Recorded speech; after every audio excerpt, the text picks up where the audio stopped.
Venus Friday. So let's talk about what's going on with our divine feminine planet, Venus, but also our divine feminine energy and expression over this week. So I can't believe it's already like Friday again. It feels like this week has gone particularly fast, which feels like Sun moving into Gemini fast. And then Venus moved into Gemini yesterday. And so our divine feminine expression is now in that archetypal energy of Gemini, which is quick thinking, curious, it wants to explore, wants to experience everything, but has that trickster kind of playful, mischievous energy, not in any kind of a malicious way, but just in like wants to help get us out of our boxes. So it's nice to kind of start into this week with Venus Fridays of feeling into that Gemini energy of our divine feminine that just wants to learn and know things and is curious and wants to explore the world, that childlike wonder. And things start moving quickly, right? Where I live, things start ramping up. We're moving back towards tourist season, coming towards the end of the off season, and everything is starting to happen quickly, as well as we have that very like mercurial spring weather where it like snowed all day yesterday, and then like soon it's going to be in the 70s, and then it'll be cold again at night. Like it got down to like 24 degrees at my house last night, and then it's going to be all warm and sunny today. So it's just that wave that Gemini loves to live within of all the things, right? So I'm going to share my screen like I usually do, and we're going to look at the stellarium.org software, my favorite, as you know, if you've been following me. Okay, and here we are, right? So here we can see the sun is in Gemini. This is on today, Friday the 24th. And we have the sun is in Gemini. Here's Venus, who just moved into Gemini and aligned with the Pleiades, right? Here's the seven sisters, that very divine feminine collection of stars in the bull constellation. It's part of the boundaries of the sacred hoop from the Lakota Dakota people, where they said we incarnate through, but many cultures say we like incarnate through this spot here. I'm going to move it over. I'm going to zoom out just a little bit so we can see. Here's Orion's belt, and his hand reaches up to the ecliptic, the path of the sun here, and that is the edge of our galaxy. So this is just part of that sacred hoop, this area where many indigenous cultures say we came in through, incarnated through. So it's just kind of interesting, just as an additional little tidbit there. So Venus, our divine feminine planet, right now is aligned with this collection of stars that has been so associated with the divine feminine. So just adding more of that energy and that empowerment to that our divine feminine expression right now, right? And this Gemini energy. So the Pleiades is right at that place where Gemini begins in our current lifetime. You can see Jupiter is close by as well. Okay, so tomorrow, Venus is going to come into a, is it a trine? I wrote it down as a trine. Yeah, a trine. Okay, sorry. All of a sudden I was like, wait, I got all my things confused there for a second. Sorry about that. Venus is going to come into a trine that, flowing kind of energy with Pluto, which is interesting because Pluto's been a really important part of this whole Venus cycle. So anytime Venus is coming into some kind of a relationship with Pluto, I just think about that, right? Where Pluto is that transformation, that composting, that underworld energy. So while we have Venus in Gemini and it's of the mind and the mental realm and air and consciousness, on Saturday, when she makes that trine with Pluto, it could be a little bit more of a feeling kind of an experience around the feminine, right? Because we're still really trying to bring the feminine back into her power and bring more balance into the masculine and the feminine in our world. So whenever, the feminine touches in with Pluto, an underworld planet, there can be some of that energy underneath the surface, right? The watery surface inside the cave of Pluto that is just asking for to feel our feelings and go with the transformation and the composting that Pluto's always trying to help us through, right? That transformation through the cocoon into the butterfly, back into that place of the divine feminine, the goddess energy being in its rightful place in the world. Also, tomorrow, Saturday, Jupiter moves into Gemini as well, right? So Jupiter's been in Taurus for the past year and now is moving into Gemini. And so this is a big thing that's happening, right? So here we are, Jupiter, our biggest planet, gaseous planet that whatever it touches, it just makes bigger, which can feel good or not feel good, depending upon what it's touching, is coming into Gemini. It's going to spend a year expanding that Gemini energy, right? So it is just a lot of Geminis happening right now, right? So we see this Jupiter place just bringing more oomph and energy into Gemini for this coming year for us. And what will that bring? And what will we see with that?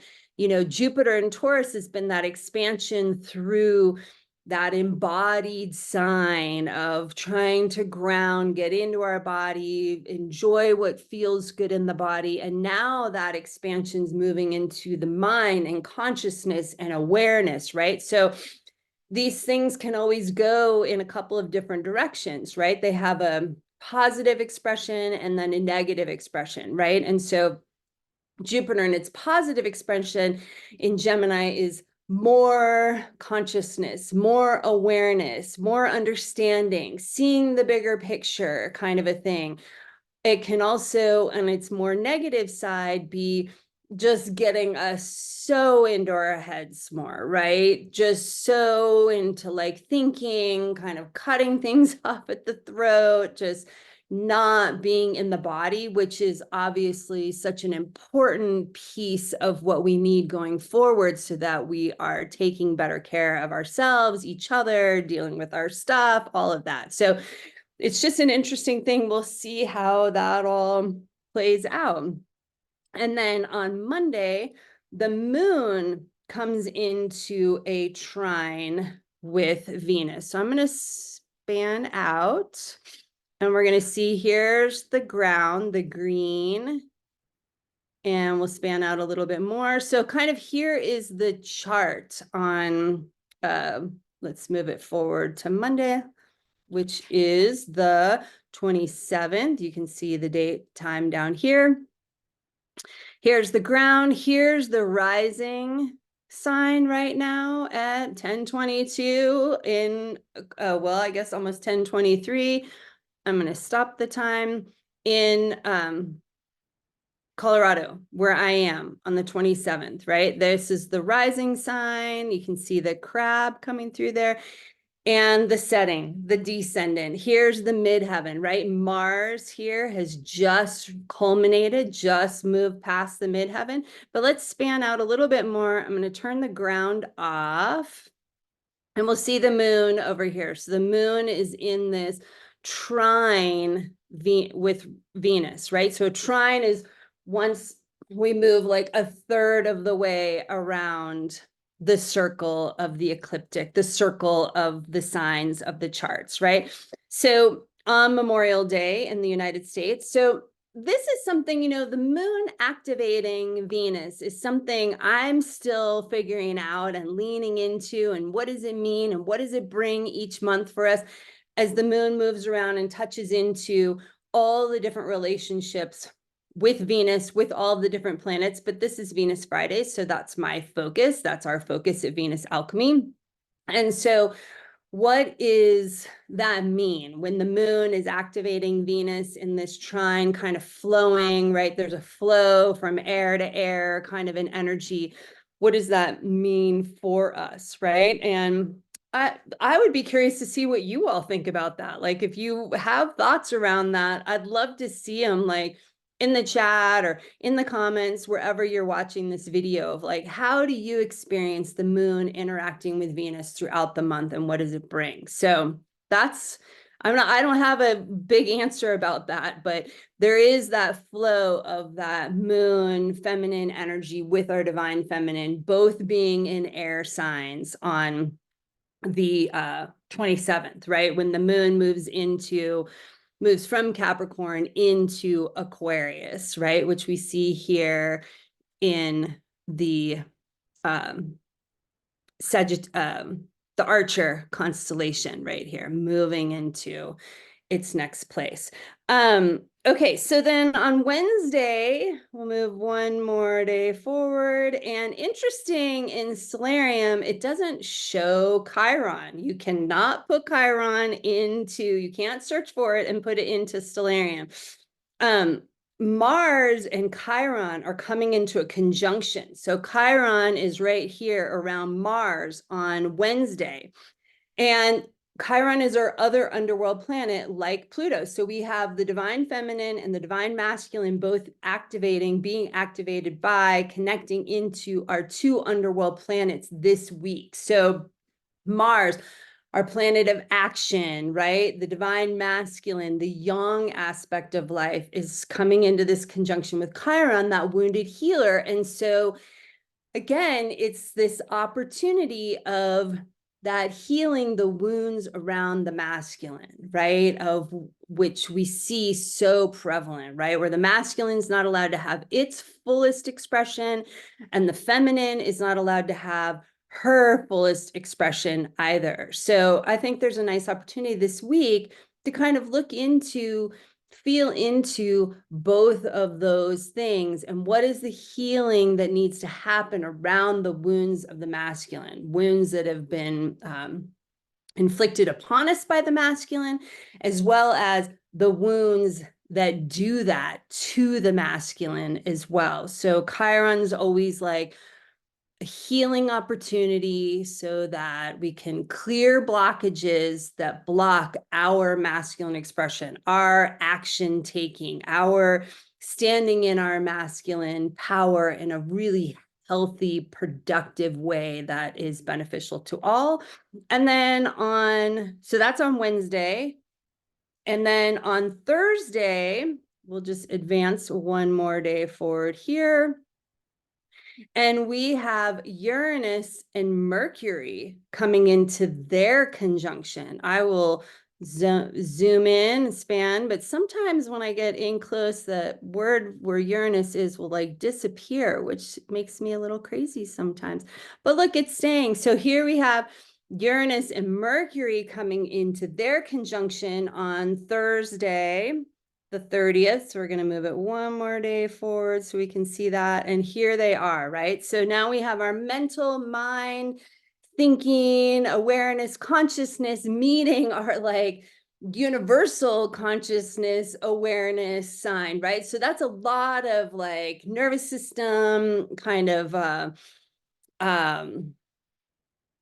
mind, mental kind of energy happening together. So that could be an interesting day as well. And just that conjunction, right? That awareness around that greater universal consciousness, which is what Uranus represents. Also, it's that change agent. It has that almost like a mercurial kind of energy of the change, revolution, unpredictable, right? Mercury, Gemini, this, you can see the similarities and the threads that run through all of this, but still, aligned here. And then we have the waning half moon in Pisces as well, right? On the same time that, because Venus and the sun are so close together, that the moon is in the square to Venus as well on this day, right? So next week, I'll just say, Venus and the sun are coming into their exact conjunction, and there's a lot going on around that. And I will talk about that next Venus Fridays.